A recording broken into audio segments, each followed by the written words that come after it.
Hi everyone, and welcome back to my channel, The Sacred Rainbow Warrior. Today I'm outside so that I can discuss the story of Narcissus, the origin and myth of narcissism. And what is narcissism? So I'm going to talk about the definitions of narcissism and the truth of it and how it appears in our society.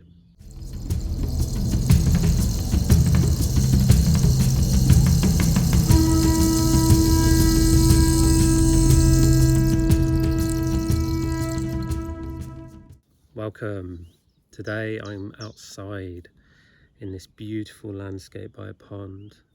I brought you here today. This is one of my favourite secluded spots to tell you the story of narcissism and what it is.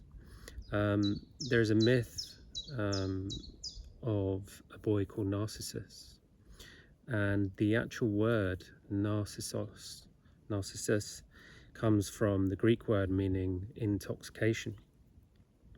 Now, the myth around the story is that Narcissus was a young, good-looking boy, and he treated all of his lovers with discontent, so much so that one of them committed suicide on his doorstep. But before he did, he spoke to the goddess of revenge, Nemesis, to curse him so that if he may love another, he would not be able to love that which he loves the most. Now, all the different depictions of this story show that Narcissus went to a lake, just like this one, a pond, and he looked into the water. And in the water, he saw his reflection. Now, this is where the stories vary, because some say he got lost in the love of looking at his own face, and some say he got lost in the water. And then the varying ending of the story is some say he faded away, some say he killed himself, some say he drowned in his own emotions. Now, the problem with this myth is that it stipulates an illusion which society believes to be real, and that illusion is that if you find yourself attractive, if you find your reflection attractive, then you are a narcissist, which could not be further from the truth. To love yourself is not narcissistic. To love your appearance and be overly prideful about it is vanity. People get vanity crossed with grandiosity, but grandiosity again is elitism. And these are both symptoms of narcissism. They do not define narcissism. To define narcissism, you have to pull apart the story, because in the story are truths through metaphor. And that's one of my specialties. Now, when he's looking in the water is a metaphor for our emotions. It's also a metaphor for the feminine waters, so the feminine within us, because inside we have a feminine side and a masculine side. And in order to be complete and embodied with your soul intact and in complete and utter pure love with yourself and internally and externally, you have to come into wholeness. And that means accepting your masculine side in its purity and your feminine side in its purity. But when Narcissus looks into the reflection of the water, instead of seeing his reflection, which would in its purity be love, unconditional love, he sees his ego, and he plunges his mind into the depths of the water, so into the depths of his emotions. Now, narcissism is known as what we call a toxic shame avoidance system. And that means whenever a trigger appears or is thrown at you, you avoid that trigger. It's like avoiding bullets. But these are truth bullets. These are bullets that enter your heart and make you feel love and truth. But narcissism steps out of the way of these bullets to avoid feeling its own heart. Now, the toxicity comes from the betrayal of the heart. So we make choices as early as toddlers, because when we're toddlers we have no boundaries and we absorb everything around us. And so, for example, if one of our caregivers abuses us and we accept that because we know no better, we have betrayed our own heart. So narcissism can start that early. And what it does is it creates a coping mechanism. And there are so many different coping mechanisms. For example, vanity and grandiosity. But the symptoms are so wide, they are everywhere. Eating disorders, obesity, self-harm, violence, lust, prostitution, power over. The list is utterly endless. And so our society believes that love should be found outside of you, externally. So that's why we have people searching for likes from the internet, taking photos of themselves, uploading them. Gluttony is one of them. When we eat food, it's something outside of us that we put inside of us to make us feel better. These are all external pieces of, you could call them dopamine. Dopamine gives us that hit. And so when we ingest or we consume something, even through sex, through violence, through watching videos on the internet, this fills this lust for life, this distortion of lust. It's not this pure lust for life, it's a distortion of it. And so society believes that if you adore yourself in this distorted way, where you tell everyone you're fantastic, but you're completely and utterly void of self-love, then you are propagating narcissism throughout society. Because if you cannot acknowledge your shame, then you cannot acknowledge your heart. And to avoid your shame, the word avoidance, if you split it down in English, there are powerful words hidden in the English language. Avoid, dance, avoidance. It's about dancing around the void. But what happens when you peer into the void, when you peer into the water? That's where you see the truth. So you have to dance in the void, but we avoid it. So the dance partner for avoidance is ignorance. So we become ignorant.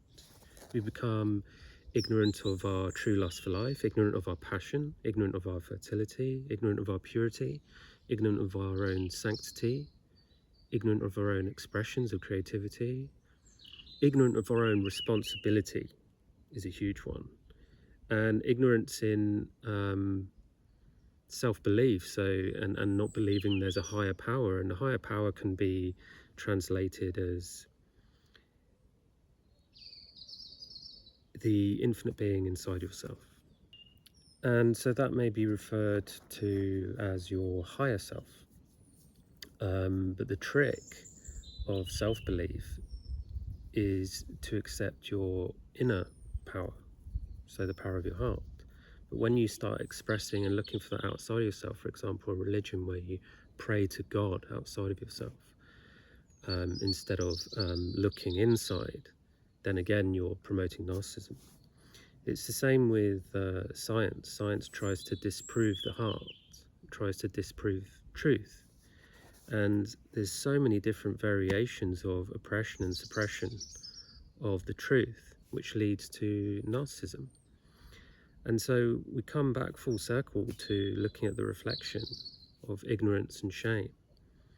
And what happens with ignorance, every time you avoid feeling your heart, you put another brick in the wall around your heart. And eventually you have so many bricks that you don't go near it. Now, when shame gets close to you, it's very, very painful. And the closer it is to your heart, the more painful it is. And this is where we lash out. And so if you've been abused by a narcissist, you'll understand what that feels like. But what people find very difficult to accept is that narcissism is built through all of us.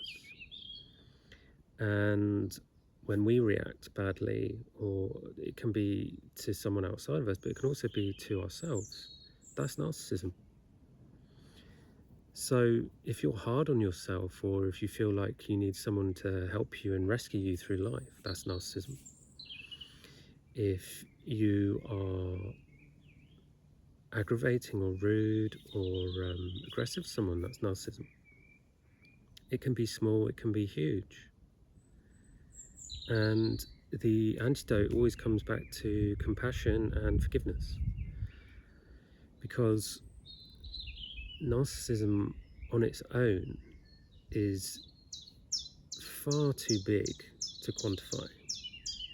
It's far too big, and so we break it up into all these little symptoms.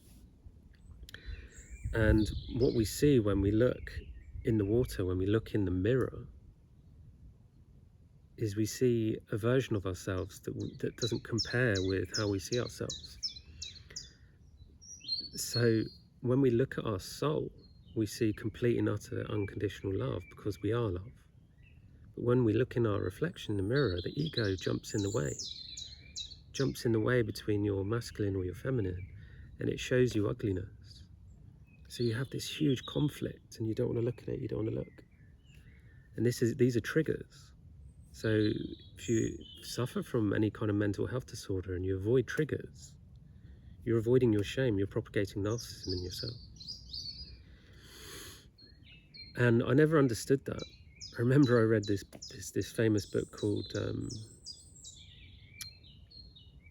The Body Keeps the Score. And I thought it was a great book. But I looked at all the reviews online and I saw how people thought it was terrible because it had so many triggers in it. I've got PTSD and it triggered me. I had PTSD and it triggered me. Great. Triggers show the truth. You just don't know how to work with them. And this is the problem with society. We are trained to avoid triggers when we should lean into them, because the triggers show us who we are and what we're hiding from. But the problem why people get worse, not better, is because they accept that as a truth about themselves. So if you're hard on yourself, you say, oh, I was horrible to this person, it's my fault. That's not true. Because say, for example, you're holding on to regret or guilt. Whose is that? Is that yours? No, it's not yours. Your love. It's your ego's. And your ego is not yours. It's not you. It's not your soul essence. So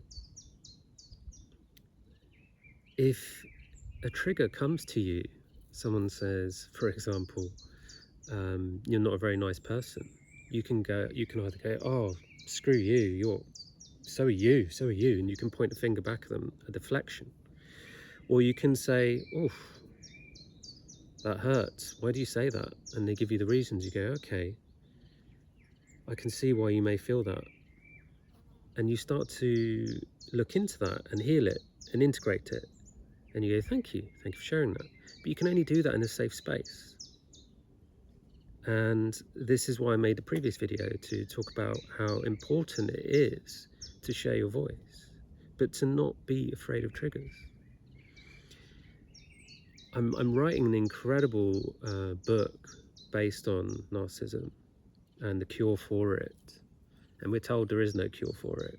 And I can understand why, because it's almost impossible to get to that level of self-healing, because it's so deep and so built into this, what feels like an impenetrable wall around your heart. But it's multidimensional, and whenever I use the word multidimensional, I give it context. And so when I say there's a wall around the heart, it's not like a three-dimensional wall. It's like there are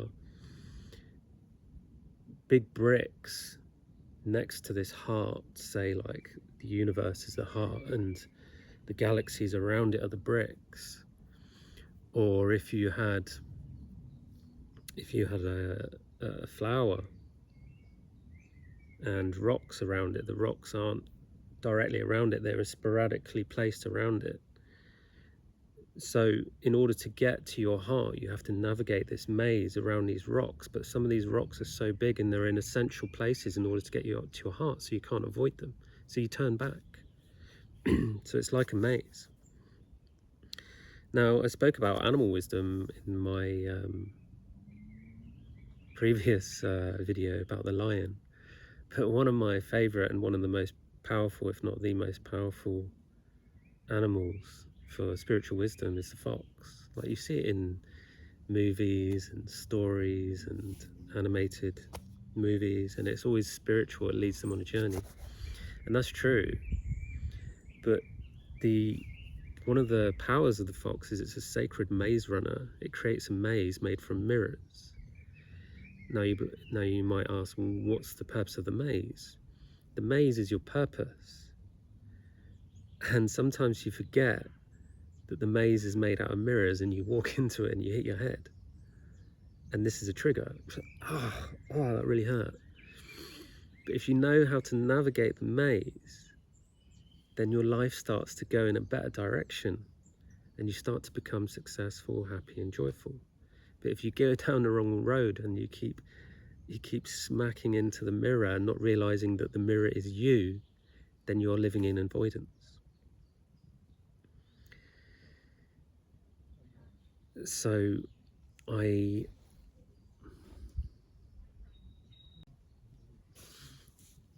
it's funny, I stopped the video because a couple walked past and the guy said to me, "What have you found?"